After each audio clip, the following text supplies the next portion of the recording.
Локдаун в Україні точно буде. Зараз одне питання – коли? В грудні або з 2 січня. Йде дискусія з фахівцями щодо цього питання. Те, що локдаун буде – 100%. А вот советник председателя Офиса президента Андрей Ермака Тимофей Милованов также считает целесообразным введение долгосрочного локдауна. Я виступаю за введення довгострокового 3-4-тижневого безперервного обмеження. Але не для всієї економіки, а там, де ймовірність поширення вірусу найбільш висока. Я не за те, щоб локдаунити всю економіку час від часу або вводити короткострокові заборони. Потрібно припинити поширення, поліпшити епідеміологічну ситуацію і потім перейти до адаптивного обмеження. Коли я говорю про жорсткий локдаун, я говорю про безперервність. С нами сейчас на прямой связи Виталий Евтушенко, головний дитячий інфекціоніст. Пане Віталію, вітаю вас. Доброго дня. Добрый день. Введение жесткого карантина, локдауна, как думаете, сможет ли разорвать цепь передачи коронавирусной инфекции?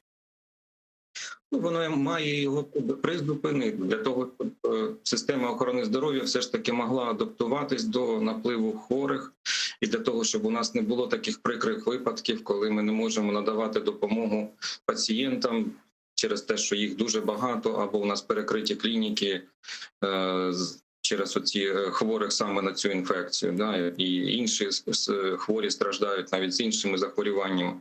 Тому, звичайно, це має зменшити кількість хворих і щоб ми могли пережити цю хвилю. Вот пандемия в Украине, к сожалению, как мы видим, набирает обороты, все больше и больше больных и госпитализаций. Вот если так будет продолжаться, выдержат ли наши врачи, выдержат ли наши больницы? Вот как вам сейчас видится эта вся картина?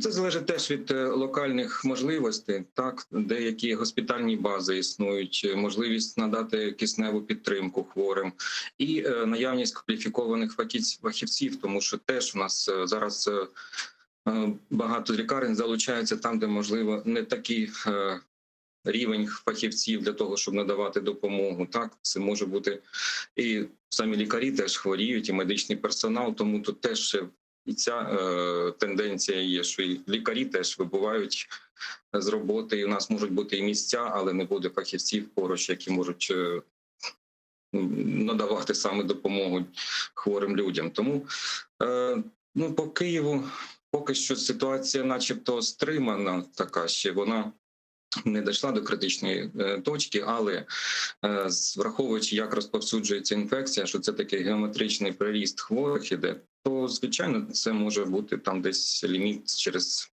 тиждень-два, і він вичерпається.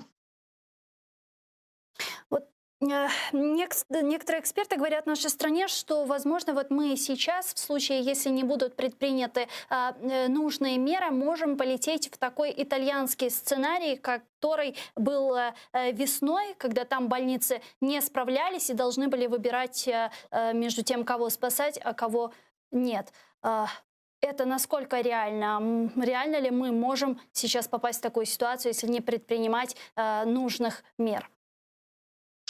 На мою думку, так, це цілком реально, тому що хворих, особливо в великих містах, там, де велика кількість населення і великі шанси заразитись, то там існує дуже великі ризики, що якраз такий сценарій може повторитись. Тому, звичайно, треба діяти і обмежувальними заходами. Многие надеются, что как только вакцина будет у нас уже в стране и будет такая проведена массовая вакцинация, то коронавирус окажется побежденным, и все снова придет в норму. Оправданы ли эти ожидания? Ми всі сподіваємося, що вакцина буде захищати, хоча є багато питань з приводу мутації цього вірусу, можливості повторних заражень. Тому сказати остаточно, що це принесе повний спокій, і що вірус зникне, і у нас ця проблема повністю буде вирішена.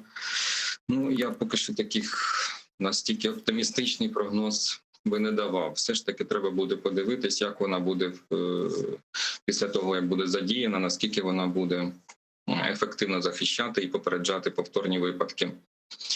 Тому поки що, я думаю, тут два моменти можуть сприяти тому, що буде зменшуватись кількість. І те, що багато вже людей перехворіє, тобто буде вже така критична маса пройдена, коли багато людей, які вже перехворіли, мають імунітет і вже не є ланцюгом передачі інфекції. З іншого боку, захистити за допомогою вакцинації. Ну, я думаю, ці два фактори мають сприяти тому, що десь навесні у нас вже буде ситуація набагато краща.